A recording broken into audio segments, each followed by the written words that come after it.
En esta parte del interrogatorio haremos algunas preguntas sobre religiones. ¿Estás preparado? Estoy listo. ¿Por qué hay tantas religiones verdaderas? ¿No era posible que se prescribiera una religión en la época del profeta Adán, la paz sea con él, y que todos los humanos siguieran solo esa religión? Dicen que la religión es opio, es decir, los gobernantes hacen dormir a la gente usando la religión y los dirigen según sus propios deseos. ¿Existe realmente tal cosa? ¿Puedes demostrar que el Islam no es una invención humana? ¿Cómo sabes que el Corán no ha cambiado como los demás libros?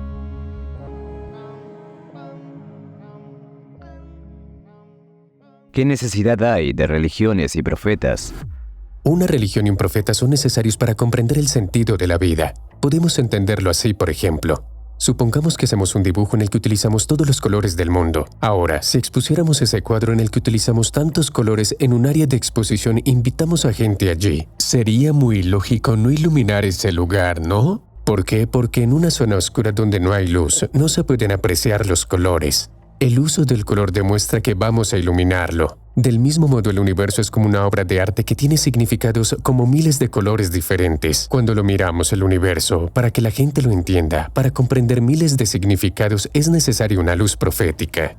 Como hemos dicho, la luz es necesaria para apreciar los colores de un cuadro. Del mismo modo, la luz de la profecía es necesaria para comprender los significados en el universo. Además, ya vemos que Alá satisface por nosotros todas nuestras necesidades. Por ejemplo, incluso solo para las necesidades de nuestras lenguas y estómagos, creó cientos de miles de tipos de alimentos y bebidas. Alá, quien satisface las necesidades de nuestras lenguas y las de nuestros estómagos, enviará definitivamente un profeta para nuestra mayor necesidad o para responder a nuestras preguntas fundamentales como ¿quién soy? ¿A dónde voy? Pero es que la gente no puede entender estos significados por sí misma sin que se les envíen profetas. No pueden entenderlo, podemos pensar en ello así. Por ejemplo, supongamos que muchos artículos antiguos en una zona de exposición como una mesa muy valiosa de la época del sultán Mehmed el Conquistador. Si no ponemos una guía para explicar el valor de la misma y que es un artículo muy exclusivo, puede que la gente que vaya allí lo vea como algo sin valor. Por ejemplo, si su verdadero valor fuera de $5 millones, la gente podría considerar que solo vale $5. Puede que lo vean como algo que solo vale $5. Por lo tanto, los artículos antiguos no pueden entenderse sin una guía. Pueden producirse malentendidos. Similar al ejemplo anterior de la mesa antigua y su valor, el hombre puede intentar interpretar los significados y obras de arte en el universo, pero la probabilidad de equivocarse es muy alta. Del mismo modo, ahora cuando miramos los pensamientos de la gente hay muchas interpretaciones diferentes sobre el universo. Incluso hoy en día podemos ver que muchas personas no entienden el significado del universo. Por ejemplo, si alguien mira el Sol en este momento, ¿crees que infiere algo? Simplemente dice, el Sol es 1.5 millones de veces el tamaño de la Tierra, y no le importa en absoluto que sea un signo de Dios. Estamos en una situación en la que ni siquiera podemos entender el significado de algo y mucho menos malinterpretarlo. En otras palabras, es solo a través de los profetas, guías, enviados por aquel mismo que creó el universo, es decir, Alá, que se puede encontrar verdaderos significados. ¿No pueden ser las religiones invenciones humanas? La gente puede tener ideas equivocadas, pensamientos erróneos. Por ejemplo, hay creencias falsas como la adoración de ídolos, el culto al sol y el culto al fuego. Pero Alá corrige estas falsas creencias enviando a los profetas. El profeta Muhammad fue el último de estos profetas enviado para corregir estas falsas creencias. ¿Qué decimos en el Islam? La ilaha illallah. Decimos, no hay más Dios digno de adoración que Alá. Entonces, ¿qué hacemos con todas esas falsas creencias, falsas ideas? En la primera parte las eliminamos diciendo que no existe un Dios verdadero. ¿Qué decimos después? Excepto Alá. Así que aquí también hay falsas creencias. Los profetas vinieron a corregirlas. Cuando nos fijamos en el Islam, vemos que demuestra las falsedades de otras religiones y creencias. También nos demuestra que es la única religión verdadera. En otras palabras, hay religiones falsas inventadas por los humanos, pero el Islam no es una de ellas. ¿Puedes demostrar que el Islam no es una invención humana? Pues claro que podemos demostrarlo. Cuando miramos al Islam, vemos que es una religión que convence tanto el corazón como a la mente. Con religiones, ideas e ideologías equivocadas, vemos imposibilidades. El Islam da las respuestas más convincentes a las preguntas más básicas del hombre. Por ejemplo, ¿quién soy? ¿De dónde vengo? ¿Por qué fui creado? ¿Cuál es el propósito de la existencia de este universo? ¿Hacia dónde nos dirigimos? El Islam da las respuestas a las preguntas más importantes de una manera que convence a la gente. Eso demuestra que el Islam es verdadero. También en cuanto a la gestión de la sociedad, en cuanto a la gestión de las personas, nos ofrece la información y los métodos más precisos.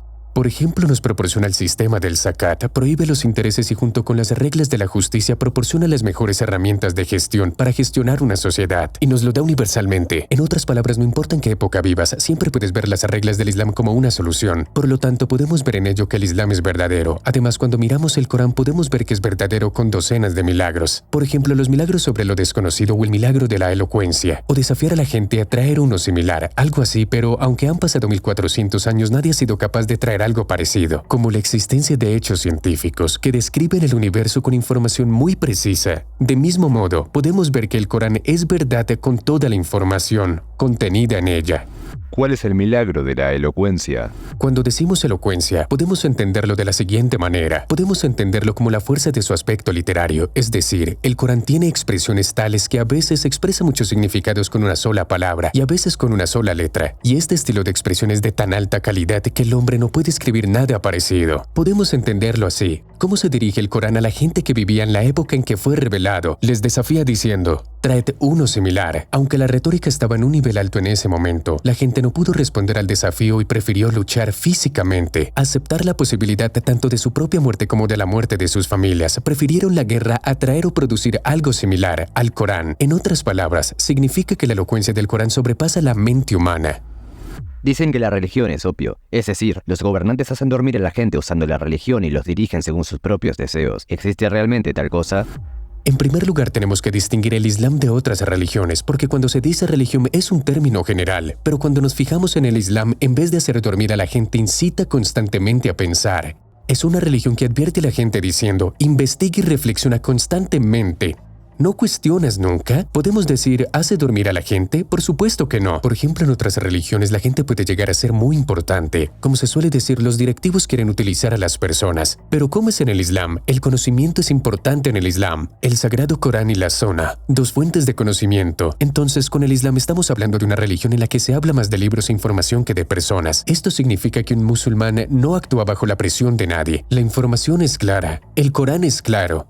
La Sunna es clara, así la gente puede decidir su camino. Cuando nos fijamos en la base de este discurso, vemos que surgió después de que el cristianismo fuera distorsionado.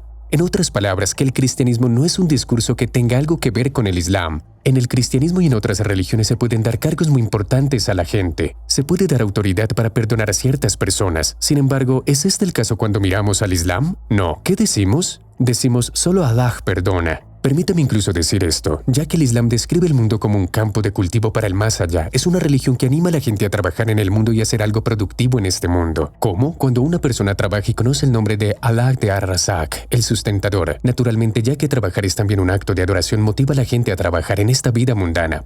Por lo tanto, estamos hablando de una religión que anima a la gente a trabajar y mucho menos a dormir. Estamos hablando de una religión que estimula a la gente a pensar y razonar. Es decir, una afirmación como «la religión es opia tonta» nunca puede ser válida para el Islam. Si el Islam es la verdadera religión, ¿por qué Allah permite que otras religiones sean distorsionadas y difundidas?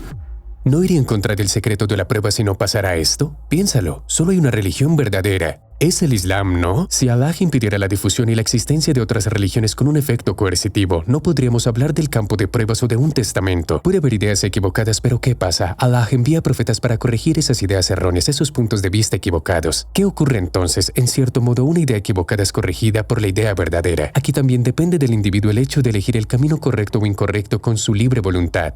En otras palabras, el Islam es la religión verdadera, entonces hay que impedir otras religiones. Una inferencia como esa no es una inferencia correcta. El Islam es verdad, se puede demostrar. Cualquiera que lo desee puede aceptar ideas diferentes porque están en el lugar de la prueba.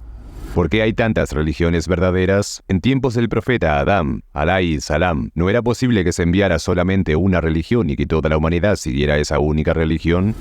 En primer lugar, permítame decir esto, solo hay una religión verdadera, el Islam. Otras religiones no son religiones verdaderas. Pero si preguntas por qué fueron enviadas tantas religiones desde el profeta Adán, Allah envió 124.000 profetas porque la gente distorsionó el Islam. Normalmente las reglas fueron enviadas al profeta Adán y las reglas fueron enviadas a los otros profetas también. Pero como fueron distorsionadas, Allah los corrigió con nuevos conocimientos y nuevos profetas. Básicamente la información dada por todos los profetas era la misma. El que, Tawhid, la anunciada de Allah, la profecía, la otra vida y la justicia. Los profetas siempre dieron la misma información sobre estos 4 principios. Pues Allah no permitió que se distorsionara el Corán. ¿No le fue posible impedir que la primera religión fuera distorsionada por la gente? Sí, por supuesto. Era posible que Allah no permitiera que fuera distorsionada, pero debido a cierta sabiduría, Allah lo permitió. Por ejemplo, podemos pensarlo así. Podemos pensar que la comunidad mundial está en el camino de las pruebas, en el campo de la educación en cierto modo. ¿Qué ocurre con el estilo de vida de las personas cuando pasan miles de años? Se diversifican y se moldean. Incluso en un mismo año hacemos cambios en la ropa que llevamos, ¿verdad? Llevamos camisetas de manga corta en verano y luego cambiamos a jerseys en invierno. Así que incluso en un año sí se producen cambios según las condiciones, según el estilo de vida de las personas en el mundo humano y según sus condiciones de vida. Es muy normal que se envíen normas e informaciones diferentes. Basado en esta sabiduría, Allah no interfirió en los asuntos de distorsión presentes en esta gente. También podemos pensarlo de esta manera, como hemos dicho, estamos en un campo de educación. Por ejemplo, pensemos en un sistema escolar. Hay un sistema educativo diferente en la escuela primaria. Se da información básica, pero ¿qué pasa con la información a medida que avanzamos hacia la educación universitaria? La información se vuelve compleja y detallada. Del mismo modo, el mundo de la humanidad se ha vuelto cada vez más detallado y la información se ha diversificado. Basándose en esta sabiduría, él permitió que se distorsionaran y con los nuevos profetas detalló el sistema educativo y con el Islam y el Corán. Este sistema educativo ha alcanzado su punto final, perfeccionado. Sí, entiendo la distorsión de las religiones de la antigüedad, pero ¿por qué las religiones de los nuevos tiempos como la Biblia y la Torá han sido distorsionadas, pero no el Corán? Ahora tenemos que ver las características del Corán. El Corán es el último libro, el Islam es la última religión y es universal. Después de eso no vendrá un nuevo profeta, no vendrá un nuevo corrector. La conservación del Corán es una necesidad de sabiduría y es bastante razonable. Si es el último libro y es universal, y si proporciona soluciones a todas las preguntas, la conservación del Corán es de sentido común. Como la gente comete errores, como distorsionan un libro, enviado a un profeta de Dios, vino un nuevo profeta y corrigió esos errores de la gente. Un nuevo profeta y un nuevo corrector vinieron constantemente, había unos 124,000 profetas y mensajeros. Naturalmente relacionado con el tema de la distorsión de la gente y la cuestión de no proteger el libro, es bastante razonable que se pongan a prueba. Por un lado había profetas enviados por separado a sociedades pequeñas. Por otra parte, el Corán es un libro universal que ha sido enviado a todos los humanos y jinn, genios. Es el último libro válido para todas las personas y todos los tiempos. Naturalmente la conservación del Corán es bastante lógica. ¿Cómo sabes que el Corán no ha cambiado como otros libros? No hay ni una sola oposición al respecto. Es decir, aunque venga un ateo a discutir, no se opone al hecho de que el Corán no ha sido cambiado. Porque es un asunto conocido por todos que el Corán no ha sido cambiado. ¿Cómo podemos entenderlo? Podemos comprobarlo de muchas maneras. Por ejemplo, cuando consigues una copia del Corán en algún lugar de Estambul y cuando vas a algún lugar de Inglaterra y consigues una copia del Corán, encontrarás que ambos son exactamente iguales. No hay cambio en ningún lugar. Por lo tanto, podemos entender que el Corán se ha conservado porque en caso de un ligero cambio se producirían cientos de variaciones. O podemos pensar en ello así. En el Islam existe un sistema llamado sistema de memorización, ¿verdad? ¿Qué es eso? Algunas personas memorizan el Corán completamente desde el principio hasta el final. Incluso hoy en día hay millones de hafaz, memorizadores del Corán. A medida que nos acercamos a la luz, a los tiempos del profeta, vemos que la gente estaba muy apegada al Corán. El sistema de memorización comenzó a partir de ahí. Entonces, cuando miramos el sistema de memorización, podemos entender claramente que el Corán ha sido preservado. Además, existe la tradición de la Muqabala en Ramadán, ¿verdad? ¿En qué consiste? Cada Ramadán se recita el Corán de principio a fin. La continuación de esta tradición nos muestra que este conocimiento se conservaba y continuaba cada año. Además, se publicaron páginas del Sagrado Corán en el sitio web de la Universidad de Birmingham. ¿Qué ha ocurrido? Se encontró una copia del Corán y cuando se le hizo la prueba del carbono 14 se concluyó que era exactamente igual que las copias originales del Corán. Por lo tanto, estamos hablando de una visión común de todo el mundo, no hay discusión. Y mucho menos el cambio de una letra. Somos advertidos por el maestro del Corán, incluso cuando hacemos un pequeño error como prolongar una vocal al recitar el Corán. Ellos, los maestros del Corán, también te advierten cuando no lo prolongas correctamente, por lo tanto no es necesario hablar del cambio de letras y el cambio del Corán.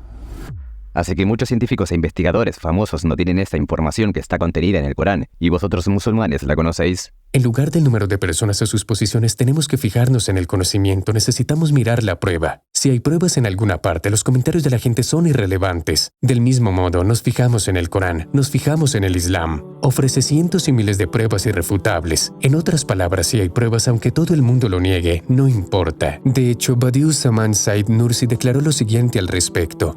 Aquel que cierre sus ojos lo hace oscuro solo para sí mismo.